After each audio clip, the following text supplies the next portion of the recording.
Welcome back as we continue with our discussion about South Africans, young South Africans not getting involved directly in the formal democratic process. And we've heard from Peter Keetze just before the break, but Luyolo Mpiti, what is your response? I mean, Oliver has provided evidence and it's confirmed that young people actually, even when it matters most and their personal direct issues are concerned, they don't go out and vote. I think it's important to unpack what he's saying, and I think, one, we need to look at what do young people feel when they go to vote or when they make the decision not to vote. Do they feel like their voices are going to be heard in the process? So if they don't find their views finding expression, either having previously voted and there's no expression to that view, then of course they are not going to want to be participants in this particular process.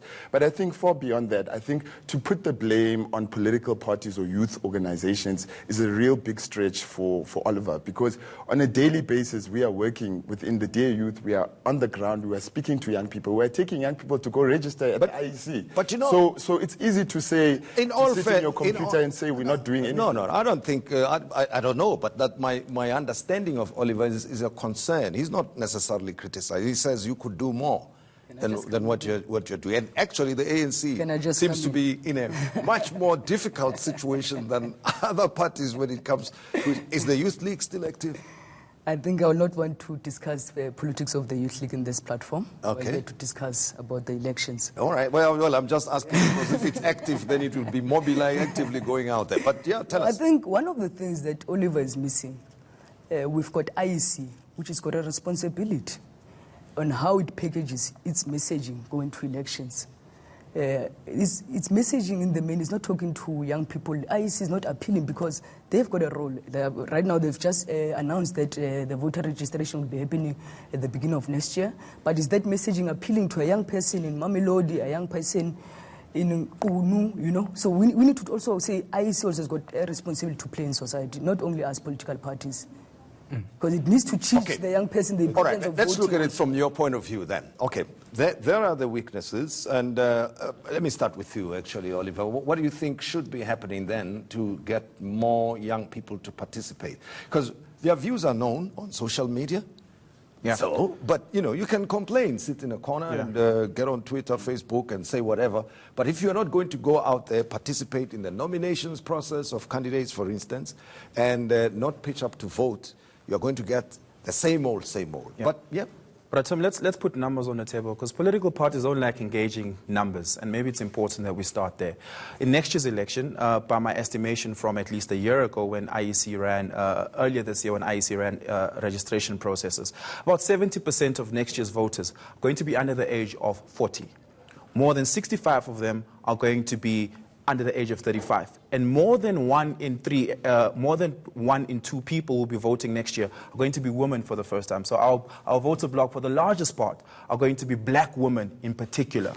So you have to ask yourself, is there a manifesto here that specifically speaks to that demographic, your lowest common denominator being black women? And if you were to walk around the streets of Hyde Park just here and ask any young person under the age of 35, what's the manifesto to young people of these political organizations? That answer doesn't come there. Mobilization is not the sole responsibility of IEC. I admit there's a lot more IEC could do. They have budgetary constraints, and I think that needs to be addressed. But I think en masse mobilization is a responsibility of political parties. Sure. If you are unable to convince a voter to vote for you, you failed. Let's talk to Edward, who's joining us from Durban. Edward? Good evening. Welcome.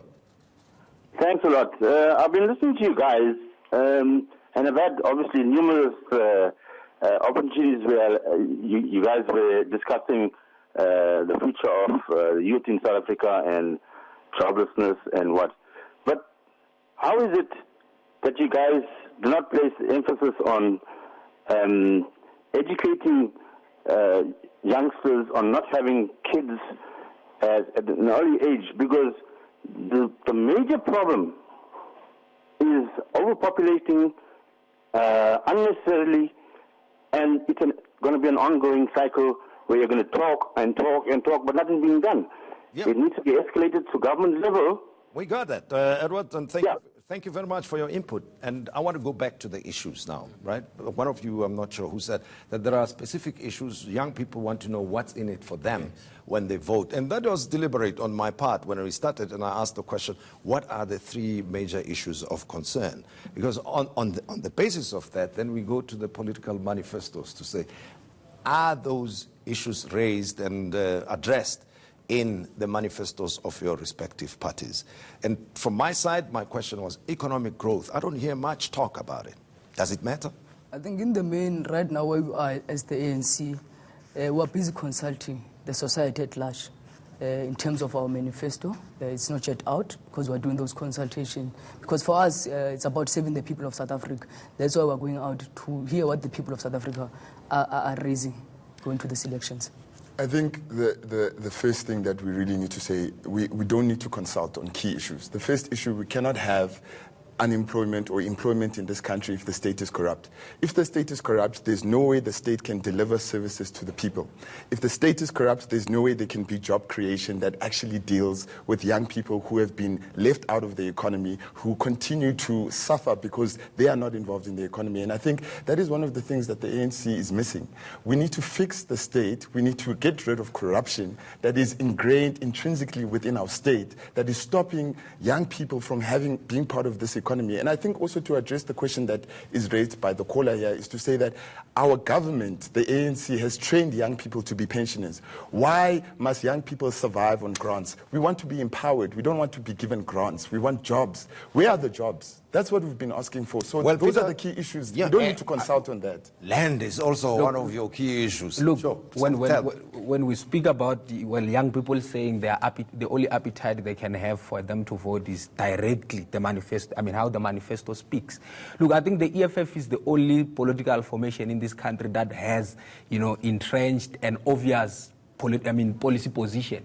No one can, be confusing EFF with any other political party in terms of what we stand for. That's why we're economic freedom fighters. But I want to bring something very interesting here in a broader picture of all young people in South Africa so that we don't deal with this question broadly like that without understanding these things.